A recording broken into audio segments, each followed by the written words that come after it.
Well, good afternoon, everyone. We are at the midway break in the session, and I am extremely pleased with our progress up to this point. I want to thank not only our entire leadership team, the gentleman behind me, the lady from Callaway, Representative Riddle, for so diligently working with the Rules Committee. She's had a heavy load this year, our budget chairman, but also my entire caucus for moving steadily, efficiently, expediently forward on so many of the priorities that we laid out at the beginning of the session. I'm happy to say that I believe that all of the priorities we talked about at the beginning of the session as wanting to accomplish are extremely far along in the process. I have a page and a half of priority bills that have already been approved by the House and sent to the Senate, and they range with everything from our top line priority of providing tax relief for all Missourians, as many Missouri families, farmers, and small businesses as possible, reforming our tax code so that they can keep more of their hard-earned money into their pockets. Two bills have gone out from the House and are sitting in the Senate. Adjusting tax income brackets, Representative Paul Curtman's.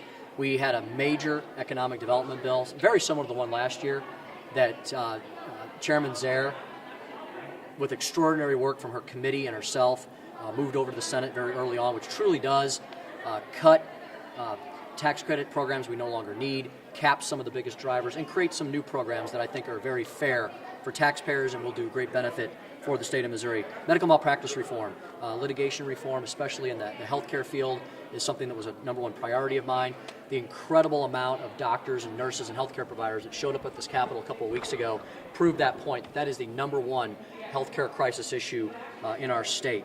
I'm very pleased that we've moved out some significant pro-life bills, voter ID legislation, bills to try to end the economic border war. So many bills dealing with creating more growth and opportunity, prosperity for Missouri while protecting our Missouri values. So I would say it's been a good session so far on all those items. Very pleased with the budget process, and the budget chairman can speak to any specific points, but not only did we approve a supplemental budget to take care of some key priority items, but the budget chairman came up with a plan, our plan, to help rebuild Fulton Mental Health Hospital in a much faster time frame than what other people have proposed, in a much more cost-effective way than what other people proposed, and actually putting a concrete plan in place to get that provision finally across the finish line. When we return from session, we've got some significant priorities to work on, including issues relating to education. The education bill, I think, will be a major priority that we'll be discussing as we come back. I will presume the criminal code revision will probably be a hot topic, depending on what the Senate continues to do on that. And of course, when we first get back, we'll be completing our number one, our only constitutional duty, and that is to pass a true balanced budget while taking care of truly needy Missourians at the same time. So those are the priorities. These gentlemen can answer anything else I've left out. So Senator Nieves announced today that he's not seeking re-election. Are you ready to? When are you going to be filing, or is that something that's going to be coming up soon? You know, Senator Nieves visited with me today and told me his intention would be to withdraw. He encouraged me to spend the break with my family and with my supporters, discussing whether or not I should pursue that opportunity. Looking ahead to after spring break, talked about the criminal code. Do you see that being a difficult process to get out of the House? I know you guys passed it last year, but do you see any problems with a 1,100-page bill trying to get through here?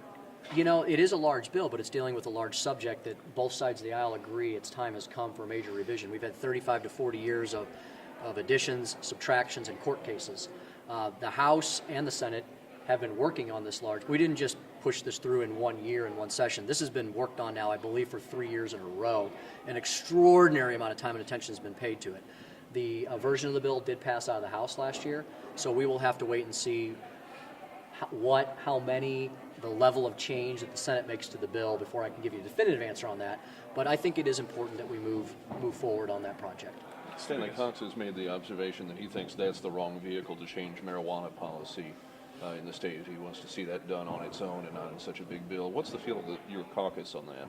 You know, we haven't discussed that particular issue yet, but it does highlight the fact that there are going to be issues that are brought up in that large of a bill where someone's going to say, I'm fine with the overall bill, but this issue is a deal breaker for me, or that issue is a deal breaker for me. Where the caucus is specifically, I do not know yet. So we're going to have to wait and see ultimately what comes out of the Senate. Something I didn't hear you speak a lot about right now was right to work. That's something you obviously spoke about at the beginning of session. You've spoken at rallies for it. Do you still intend to bring that to the floor? Would you like to see that debated on the floor? I would like to. I would like to see worker freedom and choice, as I call it. It truly is about worker choice. We just saw that in Tennessee, where the workers themselves made a choice not to unionize, not to collectively bargain, because they really enjoyed the wages and the jobs that they currently had, and they felt that unionizing would be harmful and detrimental to that. So I think around the country, around Missouri, you're seeing that the states that are having the greatest economic prosperity and creating the most jobs are those that are right-to-work states that allow worker freedom and choice. So we have an economic choice to make here in Missouri. Do we want to move forward and debate that issue? I personally do. I believe there's a large majority of our caucus does as well. We're going to discuss that when we come back and decide how to move forward. When do you see it coming to the floor? The right to work stuff, when do you see it moving to the floor? Well, it's got to get on the calendar, but I think in the very near future, we'll be discussing it. Aside from the budget and right to work, what else do you want to see get out of the House during the second half of the session? Solving the issues relating to the education transfer issue, which is affecting our two largest population centers in our state and could very well affect suburban and rural school districts as well if it's left without attention. Representative Stream has filed a bill that I support all the concepts of. We've been talking about the bill that has come over from the Senate. I know there's a lot of people, both sides of the aisle, working heavily on that bill. I would like to move a bill on that subject to the governor's desk. Representative Stream, do you have a preference yet as far as which version you prefer on that? Well, it's like with any other legislation, there are good pieces in every bill that's been filed, both in the House and the Senate. And we're working to try to come together with a compromise position that everybody can agree to and move it to the governor's desk. There seems to be in the Senate a disagreement on how to move forward with the tax cut.